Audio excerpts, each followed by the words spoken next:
Well, hi again. We're on chapter 2 of the book God's Day of Judgment by Doug Vogt, The Real Cause of Global Warming. This chapter, we talked about the last time, the different things that led Doug to the discoveries of this crazy, wild information, which has taken me years just to digest enough to share it. The real message of the Torah is a number system, and we need it desperately today. The measurement of the sacred cubit represents every dimension in Hebrew scripture. It's a measurement that unravels the real message of the Torah, a unit measure, a multiple of a number of years that equals polar reversals, the clock cycle of the universe we live in. The number was 12,068, and today I hope that you'll begin to understand what an important number and how significant the number is for you and I today. My son, if you will receive my words and lay up my commandments, so that you can lean thine ear and attend wisdom, and keep your heart inclined to discernment. Yea, if you call for understanding and lift up thy voice to discernment, if you'll seek her as silver and search her as hidden treasure, then thou shalt understand the fear of the Lord and find the knowledge of God, for the Lord giveth wisdom. And out of his mouth cometh knowledge and discernment. He layeth up sound wisdom for the upright. He is a shield to them who walk uprightly and in integrity, that he may guard the paths of justice and preserve the way of the godly ones. Then shall he understand righteousness and justice and equity, yea, every good path.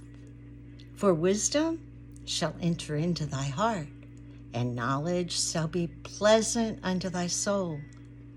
Discretion shall watch over thee, discernment shall guard thee, to deliver thee from the way of evil. Proverbs 2, 1 through 12. The unit of measure that Doug uncovered in the Torah is a measure used in every dimension of the Hebrew scriptures, which is really exciting stuff. I can't wait to get to that part. The sacred cubit is the basis for our understanding of the number system. And the number system is critical for understanding the real message of the Torah. Doug figured this out. He took 3 expeditions to Mount Sinai. He was raised in,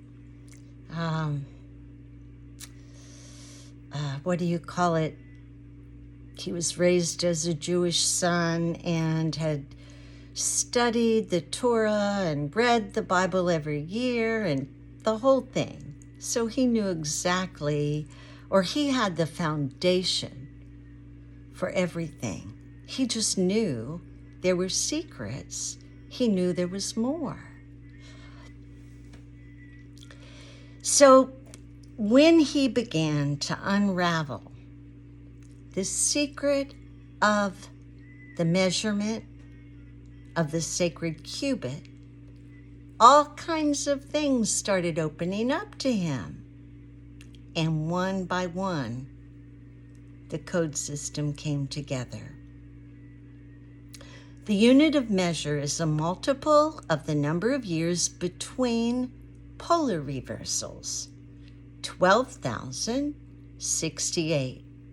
It's presented in the theory of multidimensional reality, but just touched upon here so that you'll understand the significance and power of the number and why and how it was used throughout the Torah.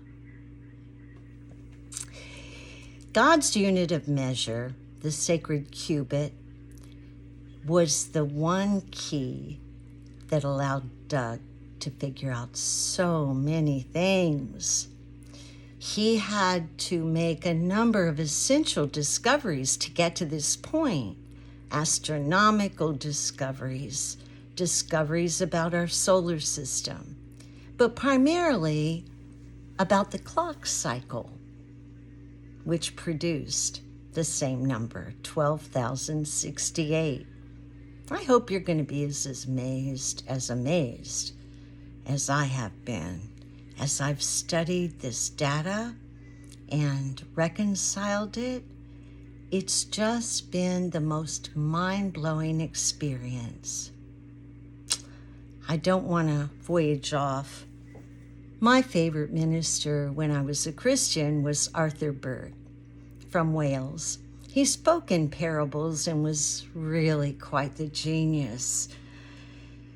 Really anointed. He knew Smith's Wigglesworth and had been involved in so many crazy, wild events spiritually.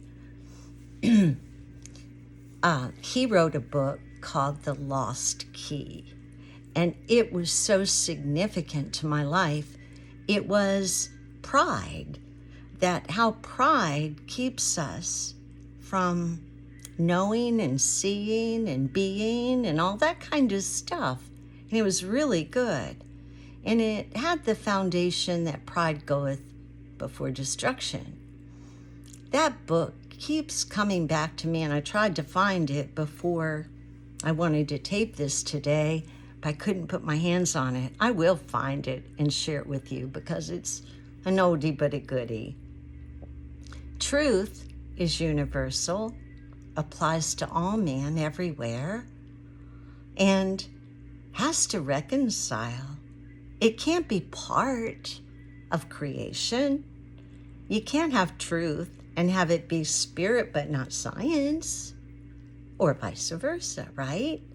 How silly of us to think that we could throw the world out the door and pretend that we didn't carry any responsibility for it, even though we needed to feed our kids, don't we?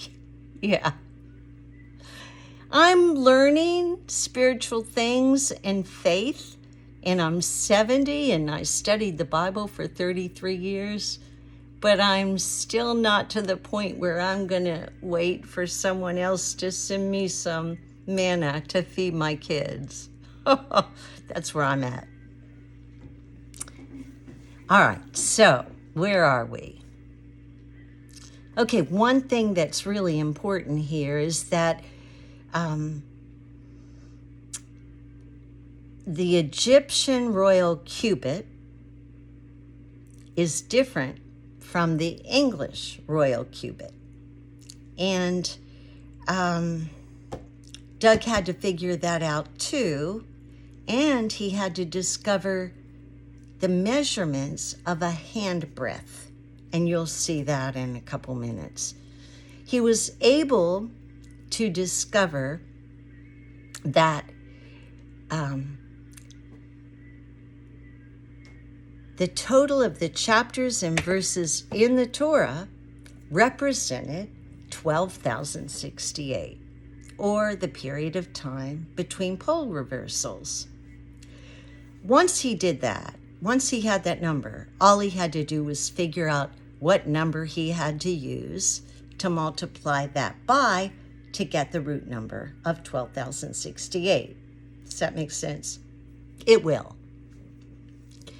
It's important to understand the timeline of Doug's discoveries that led him to the conclusion so it'll make sense to you. It took me 3 years to get to the understanding I have today, which is pretty foundational, but I had to go and learn a lot of things, as you'll see, in order to get here. I had a theological background, and I had to relearn some basic sciences just to read the book. It's a shame that we've allowed society through government and religion to separate us the way Plato says that matter and spirit are separate. How silly is that? Like we could pick and choose from creation, right? Okay, so the Hebrew scriptures use the sacred cubit for everything as a unit of measure. There's only one place in the entirety of the Torah that talks about it and describes what it is. That's in Ezekiel. Ezekiel was written by Baruch. In Ezekiel 46, it says, "And in the man's hand, a measuring reed, R-E-E-D, of 6 cubits long by the cubit and a handbreadth." So he measured the breadth of the building 1 reed and the height 1 reed. So we can assume from that the measurement of the sacred cubit is a cubit and a handbreadth, right? So Doug used his hand to begin with, but let me go back a little bit. This is in Ezekiel 46. Recognize the numbers. Don't let that go. The number 40 and the number 6. And then in the next verse that he brings up, where it describes that the handbreadth, etc., is 43:13. So remember these numbers because they're going to start to make a lot more sense to you. So the cubit is a cubit and a handbreadth. The word cubit doesn't show up until chapter 40. Think about that, chapter 40, right? And it's mentioned after chapter 40 92 times. 9 and 2 is 11. So Baruch, through Ezekiel, is the only prophet that mentions it or includes those numbers in the book. When Doug figured this out, he knew he was the first in understanding what the writers of so many of the Hebrew scriptures were trying to convey or hide or communicate in code. The 12,068 number permeates the entire Torah,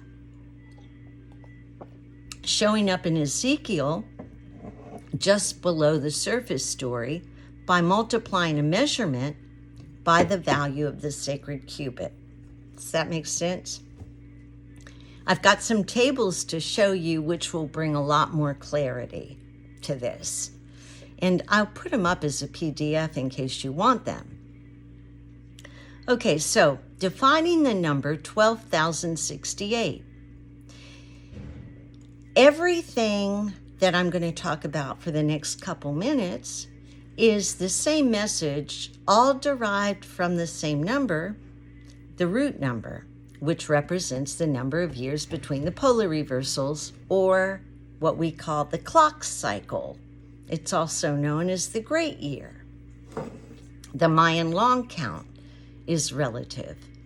Okay, so all the numbers that were relayed or communicated that Doug found through the codes were multiples or functions. Forgive me, I said all. Many of the numbers were multiples or functions of 12,068. A quarter is 3,017. A half, 6,034. 2 times is 24,136. 3 times is 36,204.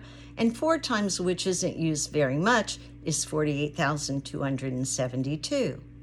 It's the sequence that counts, not the decimals. So you can ignore the decimal points when you're looking at numbers like that. If the number does not appear after multiplying it times 24,136, you can divide it by 12 and the numbers will start to show up. Sometimes it has to do, well, Doug thinks that the reason that they had to kind of manipulate this 12 is with the 12 tribes of Jacob, sons of Jacob, or the 12 tribes of Israel, because there weren't 12 tribes in the end, right? They kind of stuck in Manasseh and Ephraim in there, and didn't make sense. So much of it doesn't make sense, which reminds me, when I was talking to Doug, he just said, Cindy, I just kept saying to myself, why do they want us to know all these numbers or generations? And it finally started making some sense. Okay, so the number of chapters and verses in the entire collection of books included in the Hebrew Scriptures equals 24,136, or 2 times 12,068. The total number in the chapters and verses in the Torah equals 6,034, or half of the root number. So the number of chapters and verses in the Jewish books, right? Not the Piso written books, the Jewish books from Joshua to 2 Kings, all of the prophets, not Zechariah, but Psalms was included, equals 12,068. And this is in the chart. I'll let you see. The other Jewish book writings, which included Proverbs, Song of Songs, Ruth, Lamentations, Esther, Ezra, Nehemiah, and 2 Chronicles, total 3,017, or a quarter of the 12,068 root number. There's a note here that Doug made about the inch. The British inch is what Doug's using in his calculations.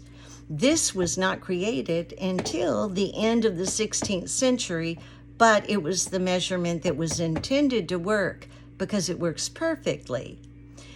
1 sacred cubit is equal to 24.136 inches. The British yard wasn't standardized until 1599 during the reign of Queen Elizabeth I. During that time, the Jews were allowed to live in England up until 1290, but then King Edward banished them. Some still live there, but they kept a low Christian profile. The Jews brought with them the length of the inch that we use today. Tradition holds that the description of the inches located in the Torah is the correct one. I think that makes sense. Got carried away with myself. I've got notes and I can't read all of them. The English standard system has a divine origin. That's the point, is that divine system, however it originated, is what works with everything.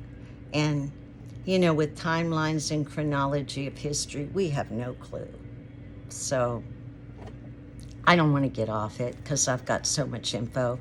But at one point I was looking through and comparing and reconciling timelines of history. And there were like 300 years, almost empty pages, which I should not have found, but I did because I was comparing. Yeah, things are not the way they have been shared with us. Okay. Where am I? Okay. So now you understand why Doug uses the standard system in his book. And then Oliver Cromwell, which at one point it looked like I was a direct descendant of him, and Doug and I had a conversation about that. But then I did some more research, and I'm not sure about it. I hope not. But in 1655, he let the Jews back into England. Okay, Moses breaks the 2 tablets. Now, if you think about the story, Moses uses the code system and the number after he came down from Mount Sinai and saw what his brother had done. Remember, his brother Aaron had built a golden calf. And when Moses saw that, he broke the first set of tablets and threatened death for anyone who would worship the golden calf. The exit story says that 3,000 men were put to sword, but not his brother, even though his brother was the one who built the golden calf. Anyway, the 3,000 figure doesn't mean that anyone was killed at all. It represents the Torah, and here's how. If you take 3,000 times the length of the sacred cubit of 24.136 inches, it equals 72,408. If you divide that by 12 for the 12 tribes, 6,034 is the number of chapters and verses in the Torah. Moses was trying to say that he destroyed the Torah tablets. No one was killed, least of all Aaron and his brother, who created the idol, and it doesn't appear that Aaron was ever forced to build it. This number is also telling us that the Torah had a chapter and verse numbering from the very beginning. All this is going to start connecting, trust me. It'll just take some time. I didn't know if I'd ever get it all. Okay, so if you take a Torah number, it usually meant for measurement, and then you multiply it by the length of the sacred cubit. And if the number you're looking for doesn't first appear, then you divide it by 12 for the 12 tribes, and one of the numbers might appear. Because the Torah is a code book, sometimes it won't work because the numbers are used in other coding systems, which is a whole nother deal. So there are 10 codes that I know about: small lettering, large lettering, composite numbers. And I've got all that information to share eventually. But the one code uses 7, 40, 60, 70, and 400. And whenever they talk about those numbers in some of the Torah, they represent other things, not the clock cycle. So what he did, Ezekiel says the sacred cubit is equal to a cubit and a handbreadth. So where am I? I don't know if I'm lost in my notes here. Where are we? Okay, so Ezekiel is talking about the sacred cubit equal to 1 cubit and a handbreadth. The Hebrews said that a cubit upon the Egyptian royalty cubit was 20.67 inches long. When Doug started trying to figure all this out, he used his own hand, which was 3.46 inches, and the resulting value was 24.13. And then he multiplied that value to get the length of the holy place from Ezekiel 45, 2, from Ezekiel 45, 2, which was 500 cubits square. That totaled 12,065. And he just knew that it was so close, 3 off. He just could not figure it out. So he went back to 1989 to his astrological research. He had spent quite a bit of time studying the pyramids before all of this led up. It's kind of like my research. One thing leads to another. It's not even like, absolutely I'm passionate and curious, but one step points me to the next. I can be looking for a book and the next day it's there right in front of me from the weirdest place. And I'm sure that's how it was with Doug, because I do believe that we're supposed to figure this stuff out. We're supposed to be seekers of truth, never to stop, not to get stuck. We never thought about coding, did we? Yeah, because we've been fed some programming for sheep. Okay. So,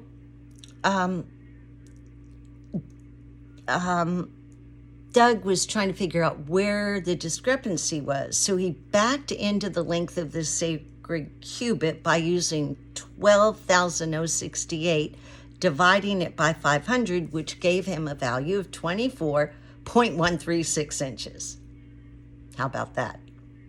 The actual value of the sacred cubit. Crazy. Secret numbers revealed in the Torah in the Hebrew script are just wild.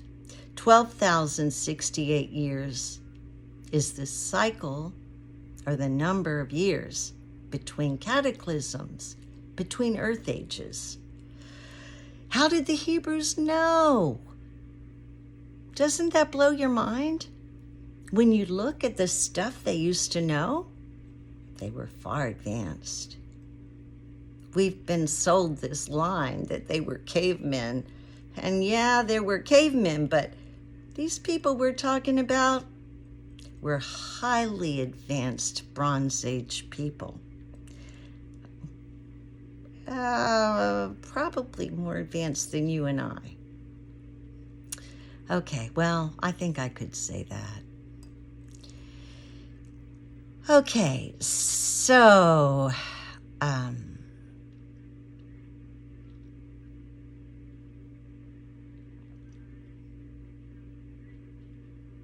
okay, the next chapter, I guess that's where we're at, will reveal the Torah code system not known since Baruch in 587 BCE.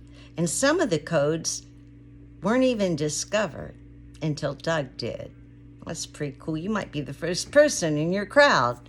The cataclysm number. By October 1994, Doug had read the Hebrew scriptures so many times, being raised as the Jewish son in the family. He did everything he was required to do and was interested.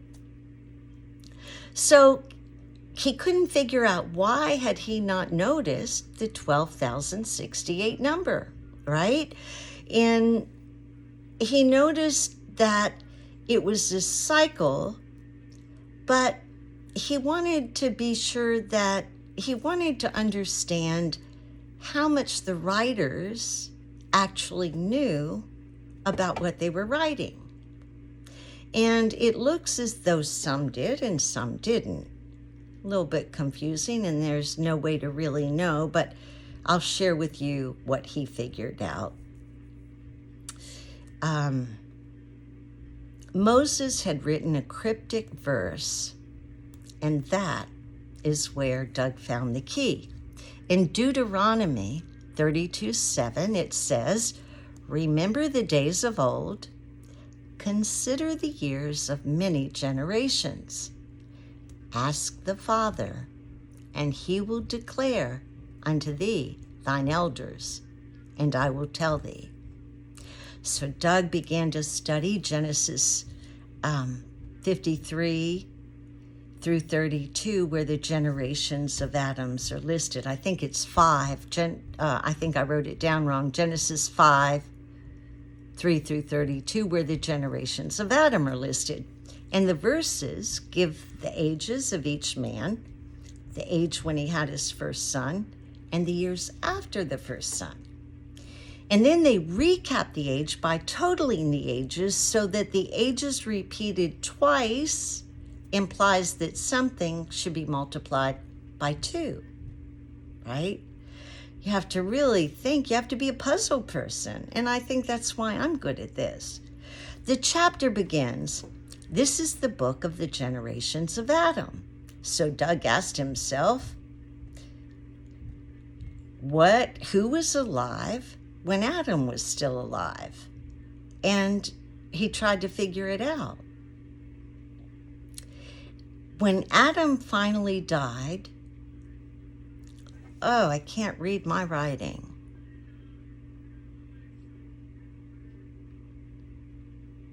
Doug asked himself, who was alive when Adam was still alive?